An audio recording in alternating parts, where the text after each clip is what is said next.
जय भीम दोस्तों, कैसे हैं आप लोग। आशा करते हैं कि आप लोग अच्छे होंगे और स्वस्थ होंगे। दोस्तों, सबसे पहले आप सभी को बाबा साहब की जयंती की हार्दिक शुभकामनाएं। वैसे दोस्तों, आप लोगों को ये वीडियो 15 अप्रैल को दिखाई जाएगी, लेकिन मैं दोस्तों ये जो वीडियो है 14 अप्रैल को ही रिकॉर्ड करी हुई थी। तो दोस्तों, आप सभी को बाबा साहब की जयंती की हार्दिक शुभकामनाएं। दोस्तों, ये भीमा का एपिसोड 180 एपिसोड चल रहा है और इसकी शुरुआत जो होती है भीमा और मीरा से होती है। दोस्तों, दोनों की स्थिति अभी एक जैसे ही है, जैसा कि सभी आप वीडियो में देख रहे होंगे। जिस तरह से भीमा मजबूर है, उसी तरह से मीरा भी मजबूर है। वो भी अपने लिए लड़ रही है और भीमा भी अपने लिए लड़ रही है। तो एक तरह से देखा जाए तो उन दोनों का भी जीवन एक तरह से ही चल रहा है।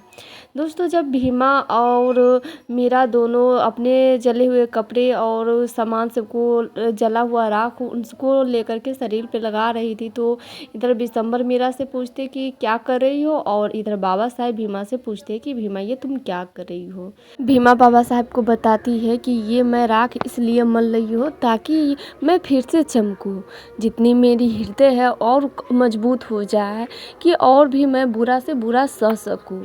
दोस्तों, यही बात उधर मीरा भी विशंबर से कह रही थी, और जब दोनों चिल्ला चिल्ला के कह रही थी कि हम और मजबूत बनेंगे और मजबूत बनेंगे, तो उधर जो कैलासा बुआ, कलिका सिंह और धर्मशिला, पिंकी ये सभी बाहर आ जाती है और कहने लगती है कि क्या हो गया। तो वहाँ पे देखती है कि मीरा चिल्ला रही है, जिस वजह से पिंकी कहने लगती है कि हम लोगों को लग रहा था कि शायद आपको मदद चाहिए, लेकिन नहीं, यहाँ पे तो आप अलग ही रूप में हैं। इसीलिए कहते हैं जैसा संगति होता है ना, वैसा ही असर हो ही जाता है। आप कुछ दिन भीमा के साथ रहने लगी ना, इसीलिए आप भी भीमा के जैसी हो गई है। इतना कहने के बाद वो सभी फिर से खाना खाने चले जाते हैं। वहीं दूसरी तरफ दोस्तों, धनिया जो थी भीमा का दिया हुआ परसम फिर से उसी स्थान पर लगाती है जहाँ से उनको उखाड़ करके कलिका सिंह ले गए थे। उनको लगाते हुए देख के फूलमतिया उनसे कहने लगती है कि सबसे क्या होगा, तुम्हारी बेटी तो वापस नहीं आ जाएगी। उस समय धनिया उनको समझा रही थी कि दीदी आपको इसे बताना सही नहीं है, और अगर इतना ही जिद कर रही है तो एक तरह से देखा जाए तो ये कुछ भी नहीं है, लेकिन हुआ है तो बहुत कुछ हुआ है। यही झंडा यहाँ से उस जगह पे गया और इस दोनों के बीच में इतना सब कुछ हो गया, आप शायद अंदाज़ा भी नहीं लगा सकते हैं। लेकिन एक बात साबित हो गई, अगर एकता में रह के कुछ भी करेंगे तो हम कुछ भी हासिल कर सकते हैं। तो दोस्तों, ये सुनने के बाद फूलमतिया कहती है कि तो फिर ठीक है, तुम सभी तो साथ में ही हो, तो क्यों नहीं ले आई अपनी बेटी को। धनिया बताती है कि दीदी, हर चीज़ का एक समय निर्धारित होता है, समय से पहले कुछ नहीं होता है। अगर यही बात है तो मैं आपसे वादा करती हूँ, मैं फिर से अपनी बेटी को वापस लेके आऊँगी, लेकिन ऐसे नहीं, उसका भी एक समय निर्धारित होगा। मैं ज़रूर अपनी बेटी को वापस लाऊँगी। वैसे आप लोगों को समझाने का कोई फ़ायदा नहीं है। इतना कहने के बाद सभी लोग उन सभी लोगों का हाथ पैर खोल देते हैं, क्योंकि सभी का हाथ पैर बंधा हुआ था। तो खोलने के बाद दोस्तों रात हो जाती है, सभी अपने अपने घर पे सोने चले जाते हैं।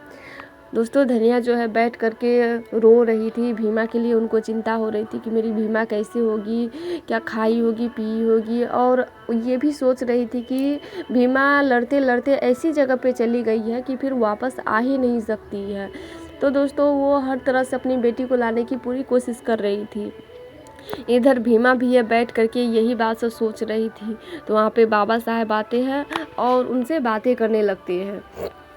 बाबा साहब और भीमा दोनों आपस में बात कर ही रहे थे कि एक ऊंची जात की महिला आती है वहाँ पे और उनसे कहती है कि अगवा जी, हम आपके लिए खाना लेकर के आए हैं, खा लीजिए, और ये रही बात थाली की तो हम वो सुबह में ले जाएंगे। इतना कह के वो वहाँ से चली जाती है। लेकिन दोस्तों, बाबा साहब भीमा से कहने लगते हैं कि भीमा खा लो ये खाना। तो भीमा कहती है कि नहीं बाबा साहब, मुझे पता है मुझे पूरी सब्जी बहुत पसंद है, लेकिन फिर भी मैं खाऊंगी नहीं। बाबा साहब पूछते हैं कि ऐसे कब तक नहीं खाओगी। तो भीमा बताती है दोस्तों कि बाबा साहब, जब तक हम भूखे रह सकते हैं हम रहेंगे, लेकिन ऐसे हम खाना नहीं खा सकते हैं। अगर सब कुछ आसानी से सब कुछ मिलने लगे ना, तो अंदर का जो संघर्ष है वो मेरा ख़त्म हो जाएगा। इसीलिए बाबा साहब, हम ऐसे खाना नहीं खा सकते हैं, क्योंकि मेरा अभी संघर्ष लड़ाई बाकी है, और ये हालत मुझे लग गई तो ये मेरे लिए सही नहीं है। बाबा साहब इसी बात को भीमा को फिर से समझाते हैं कि हाँ भीमा, किसी भी आदमी को दूसरे पर निर्भर नहीं रहना चाहिए। तो दोस्तों यही बात सब होती है। वहीं दूसरी तरफ दोस्तों कैलासा बुआ अकेले घर में बैठी हुई थी और वो फिर से यही सोच रही थी कि अब भीमा के साथ आगे क्या किया जाए जिससे कि भीमा और परेशान हो। उसी समय वहाँ पे कलिका सिंह आते हैं और पूछते हैं कि अम्मा अब आगे क्या। तो कैलासा बुआ भी यही बात कहती है कि हाँ कलिका सिंह, हम यही सोच रहे हैं कि आगे क्या करना है। धर्मशिला भी वहाँ पे आती है तो कहने लगती है अम्मा ऐसा कीजिए ना, आग को पानी से बुझाइए। डोली बिटिया है ना, पढ़ के आई है तो बता रही थी कि अम्मा आज हम लोगों को क्लास में ये पढ़ाया गया कि आग को कैसे पानी से बुझाया जाता है, तो क्यों ना आप ऐसी आग को ना अंधविश्वास से बुझा सकते हैं। दोस्तों यह सुनने के बाद कलिका सिंह उस पर भड़क जाती है कि कुछ भी मत बोलो धर्मशिला, नहीं समझ में आ रहा तो चुपचाप यहाँ से चली जाओ। दोस्तों ये बात कैलासा बुआ के दिमाग में बैठ जाती है और कलिका से कहने लगती है कि कलिका नहीं, धर्मशिला एकदम बिल्कुल सही कह रही है, आज से हम वही करेंगे, क्यों ना हम आग को पानी से बुझाएं। कलिका सिंह पूछते कि अम्मा मुझे कुछ समझ में नहीं आ रहा, अगर बता देंगी तो सही रहेगा। तो दोस्तों कैलासा बुआ उनसे ये कहती है कि शिक्षा को ना हम अंधविश्वास से ख़त्म कर सकते हैं। जिस तरह से भीमा शिक्षा की बात करती है तो समझो हम अंधविश्वास यानी पानी उसको बना करके उसको हम ठंडा कर सकते हैं।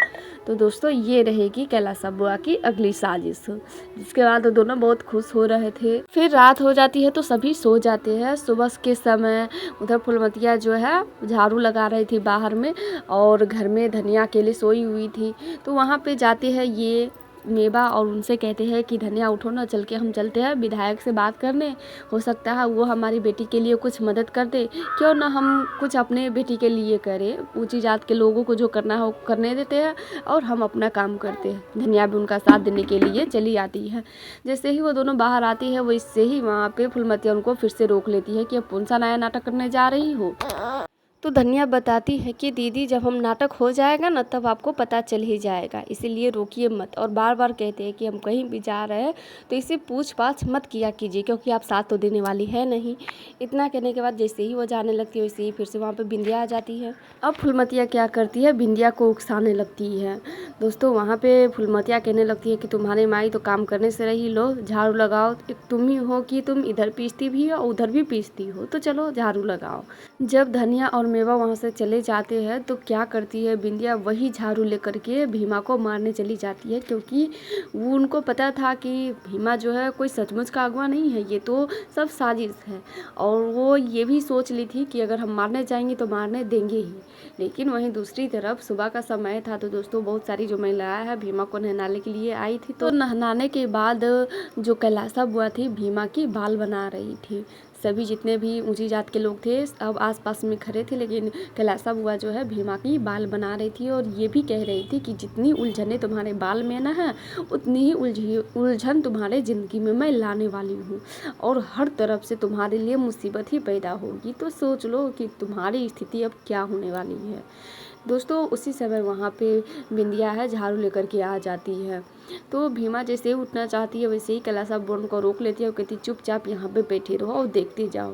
दोस्तों कैलासा बुआ अपने समाज वालों से ये कहने लगती है कि मारो बिंदिया को, क्योंकि वो हमारी अगवा को बढ़नी से मारने आई है।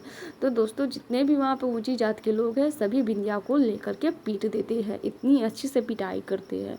जैसे भीमा जब जब ये कहती है कि छोड़ देने के लिए तब तब कैलासा बुआ उनको छोड़ती नहीं है और ऊपर से पिटवाने लगती है, कितना पीटो कि आगे से कोई दोबारा ये हिम्मत ना करे। जब भीमा के कहने पे वो लोग नहीं छोड़ते हैं तो उसी समय वहाँ पे बाबा साहब आते हैं और बाबा साहब भीमा कहो इन सभी से कि ये गांव की अगवा का आदेश है कि मेरी बहन को छोड़ दिया जाए। दोस्तों ठीक उसी तरह भीमा बोलती है कि मैं इस गांव की अगवा होने के नाते ये कह रही हूँ कि मेरी बहन को छोड़ दीजिए। जो जितने भी ऊंची जात के लोग थे सभी छोड़ देते हैं, लेकिन बिंदिया जो है बुरी तरह से पिटा चुकी थी। अब कैलासा बुआ एकदम से हैरान हो जाती है कि भीमा के दिमाग में ये बात आई कैसे। अब दोस्तों आगे के एपिसोड में क्या होगा ये मैं अगले एपिसोड में बताऊंगी, क्योंकि आज का एपिसोड यहीं पे समाप्त हो जाती है। फिर मिलेंगे दोस्तों अगले वीडियो में, तब तक के लिए जय भीम।